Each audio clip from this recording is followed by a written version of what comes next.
بسم الله الرحمن الرحيم. الحمد لله رب العالمين، وصلوات الله وسلامه على رسول الله الأمين وعلى آله وأصحابه والتابعين ومن تبعهم بإحسان إلى يوم الدين. أما بعد، فالسلام عليكم ورحمة الله وبركاته. العشر الأوائل من ذي الحجة أفضل أيام الدنيا على الإطلاق، لما روي عن عبد الله بن عباس رضي الله عنه أن رسول الله صلى الله عليه وسلم قال: ما من أيام العمل الصالح فيهن أحب إلى الله من هذه الأيام العشر. فقالوا: يا رسول الله، ولا الجهاد في سبيل الله؟ فقال: ولا الجهاد في سبيل الله إلا رجل خرج بنفسه وماله فلم يرجع من ذلك بشيء. رواه البخاري والترمذي واللفظ للترمذي. أمي الله تعالى تنو على منال بهرك جوني أكهر ولا بلبل الدوي كشيديما كواتي هرمان شاما سيريا كداكا وهرك أبوني ورتيا هري أهرك أبوني فما هري كسي أنما وينك كالا كشيدين باكا صلى الله عليه وسلم على يومك أن دجر من ناي نما موسونا كي دجر داما أبتاني الجنة كنو نما مي دجر دي فمر ممونت عليه وبتاني يورا لا منفنتي الجنة. أما كسي نما يني كاكا ناكا سودونغيو أنا كصحابة سنمو أني ما ممنا تقول أني بارني من كلي فبتاسي الكيامة جودوما أما على ديني على كان صور بارني من كلا وجلا سيلكالو كليتان فلو سيلبكالو كليتان فلو إجيبك كالو مكونالا o kile tan fɔlɔ de ye don bɛɛ lajɛlen ka don samanci ye san kɔnɔ. O kile tan fɔlɔ de ye hadamaden ka ɲɛnamaya wagatiw bɛɛ lajɛlen ka wagati samanci ye ala ka tilanni cogoya la. fɛn mun b'o jira anw na o ye alakira ka kumakan dɔ ye sallallahu alaihi wasallam. Abdullah ibn Abbas ye mun langali anw ye ko alakira ko kisi ani nɛɛma b'a ye ko don foyi tɛ yen, don foyi tɛ yen don minnu kɔnɔna la ni baara ɲuman kanunen don ala yɔrɔ ka tɛmɛ o don ninnu kan. o don ninnu ye don duman ye? seliba kalo tile tan fɔlɔ don. o kɔrɔ ye baara ɲuman ka di ala ye, nka a ka di ala ye jɔn ka baara ɲuman kɛ don minnu na n'o don de baara ɲuman ka di ala ye ka tɛmɛ don bɛɛ don kan. o ye seliba kalo tile tan fɔlɔ don ye. kuma min na ni alakira ye nin fɔ sallallahu alaihi wasallam ko dɔ y'i kanto ala ka ciden hali jihadu ala ka sira kan wa? n'i y'a ye a ye nin fɔ a dɔw la a delila k'a mɛn alakira la kɔrɔlen sallallahu alaihi wasallam ko baara mun ka di ala ye ka tɛmɛ baara bɛɛ kan o ye jihadu ye. ale delila k'o mɛn alakira la sallallahu alaihi wasallam. jihadu dun tɛ kɛ seliba kalo tile tan fɔlɔ kɔnɔ ka caya kɛrɛnkɛrɛnnenya bolo ma. o kosɔn a ye kira ɲininka nin na. kira ka jaabi kɛla duman ye sallallahu alaihi wasallam. kira ko awɔ dɛrɛ, hali jihadu ala ka sira kan. baara ɲuman kɛli seliba kalo tile tan fɔlɔ kɔnɔ a ka di ala ye ka tɛmɛ hali jihadu kɛli la waati wɛrɛ kɔnɔna la kan. ko fo n'a bɔla cɛ kelen ka lahalaya la, maa dɔ ka lahalaya, maa mun b'a la n'a bɔla ka taa jihadu kɛyɔrɔ la, a bɔla n'a yɛrɛ kun ye farisogo t'a la, a bɔla n'a ka nafolo ye, ka nafolo t'a la, ale yɛrɛ sayidu suya la ne kafiru ka fagali ye kelen, nafolo mun b'a bolo o nafolo fana tola ye, ima a bɛɛ donna bolo ka ban wali jugu y'a minɛ k'a kɛ kɛlɛtɔnɔ ye a fagalen kɔfɛ. ko bo fona bola nin tigi dron kala halala non te neninte ma mumbala ne tala jihadula kata ka segiti itala ye keleke aw sela jugula isigina wali jugu sela wala ngi ko ni sigina wali kan nafulo sigina alakira sallallahu alaihi wasallam ago selwa kalo kletan folo bara nyuma ko kadi alay katame nin bela jeni ka baraka hadisa in fola fo chugo werala alakira ko la sallallahu alaihi wasallam ko don foytein don mun kononala ne bara nyuma arja ne jigiya be ayro ka fo ko ala bamne jigiya ka bon domuna ka nyashin bara nyuma ma ko ala bamne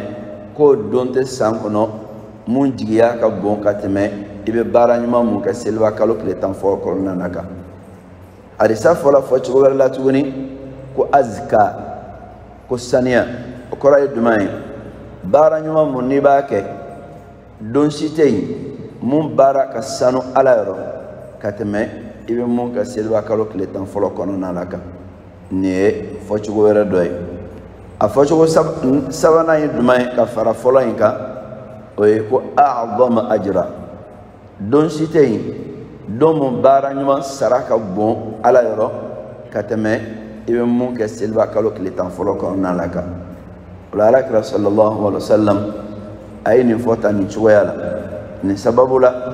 don ngala ko selwa kalo kletan folo bara nyuma samantiya alakira sallallahu alaihi wasallam aye ajeya hadisa in konona la ko ba jira ka fo hali selwa kalo kletan folo bara nyuma akadi alay katime sungalo kletan laban bara nyuma ka don ngala munu kuma ka info o do Sheikh Muhammad bin Salih ibn al-Uthaymin rahimahullah alayka kuma kan nanina ako kala taala kuma kan info bitawkid ka afone dengania foli ma min ayamin don foite ko bajira ka fo san dum bela jenin kodo ulambadum Allah taala hinana neni aula kato ala sallallahu alaihi wasallam aga hijira samba kele ane kemenani ane binani fla osa selwa kalo kletan folo ko bla neni aw si kononala biye adamne salo ani ma chamae selwa kalo kletan folo sere nyogon fe salo selwa kalo kletan folo adamne don o ya sura ma chama me misri kononala ngabi olu sembola kola ma chama me yora wala o sembola kola kadamne salo selwa kalo kletan folo la kana bla nyina selwa kalo kletan folo la ala e mum bla nene aw shi kononala antala ma chama bla kaburu dona de an sigi nyon bola an balma bola an teru bola amma sawyara bola foka hala nyina ko ni ya nyini nga antara ma juli ka janaza ke kadamne salo selwa kalo kletan folo la ka se nyina tama an klibe to mamuna la mancha tuguni olu sembola la chugoya muna neni an fana semi bola dondola ala ka doni konona la adola nyina de neni an dola kelenga selwa kalo kletan folo laban siri atolai an karanga munge ala kira sallallahu alaihi wasallam ayam la saraka ba kwanga bara mun kadi alai kele anga bara mun kasanu alayro fila anga bara mun jigiya ka bon alayro ka be mene saba anga bara mun saraka cha alayro ko ami bara mun ka selba kalo kletan folo konnala andan kunya alabulu anga bara deke kadaka sira foyte joni alache mumbe masurunya alala katme ka baraka nodo ala e wati munun suganti kolu ke bara nyuman ke watu ko ni fitini ka be belebele dima angana fati ala angana farati bara nyuman ke lila o wati no kononala nonte ameka nya da majuge lahara jodona kadaka saya ko nimisa furatola an wala sai kana nimisa saya kofe ijilaja kito nyanamaya kono iga fenke ni sela alama ni mui absiga ke sababu ka to Allah taala be hinela o fenke wakati usa o do de fleni noe silba kalo kletan folay anga njilaja ala kray bara nyuma kofo ama bara nyuma keren keren ka dima ore kama fem mumbe ko bara nyuma ndo nabaga ke ala kama abega ke chiden nonga sallallahu alaihi wasallam anka ka njilaja bela jinina ananga demba yaw ananga maradew anga njilaja bela jinina kan sego kala wala sa ala na hine auna wala sa ana jo alaka yafa nyama aka yafa ama wala sa alaka jurumin ko kabo jona o sanji ka shuru anka anga chesiri akelila anga na famu ka fo silva kalo kletan folo ko anka anga Allah chen lahiya kola anga Allah chen selma finin kola anga Allah chen kundigi kola anga Allah chen jabi dawdela anga Allah chen nafolo nyinindela anga Allah chen sugu ko nawdela ayi amba do alabato dela alabato manafo fembela jeni ma konnala sundo ni ma konnala akle fola ebiye kadamna bila fokle kononton sundo wakati do nafla seli wakati do fardaw di ko nyuma wakati do kadaka don galaw ko وفرائض الأعمال في العشر أفضل من فرائض الأعمال في غيرها بارا نما منون بي نولو فردايكا نيولو كسلبا كالو كليتان فلو كنو وكفسا كتمي واتي ورتا كان كلي ونوافل الأعمال في العشر أفضل من نوافل الأعمال في غيرها نفل بارا منون فنا بين ni olu ke wati werala munte selba kalo kletan foloi ko selba kalo kletan folo keli konona keli o kafsa kateme o fana bela jeninka o de kama akaka nganjilaja naflaw ke lila konona la fardaw dilen ko fa ngan naflaw ke anganjilaja sun donina kanjilaja korona kalanina kanjilaja ala kusmala kanjilaja duwaula kanjilaja damakasila kata alama kanjilaja bangebaga kana batola kanjilaja sindi tugula kanjilaja islamaw makodlanina kanjilaja banabagato lajelila kanjilaja janazaw tugunyalila kanjilaja nyumankela kanyeshan sirinyoma kanjilaja desebagato ladumunina baraw munumbe na ya soro kafo onna fambe mogolla soro anganjilaja abela jeni kelila selba kalo kletan folo en konnala anta don na sura kafo kama nyongo da Syria ola mamu be ne kangari dalaye ne bina jam kono jamu e kangari da jain o yere ka nyini koy ambe kangari da nyoy angana farati ka to ninga temati anyere anyinama angan chesira kono ka fenge Allah taala be hinana femu sababula mala deli selba kalo kletan folo atonoma boko nyuma ala kanene awdeme ala ya blanchi kono chogoya muna ala ka ke anga baraji soro wati yo chogo kelena ala ka ke anjurumi ya fa wati yo chogo kelena ala ka ke an kan hore ali wati ka tasma donima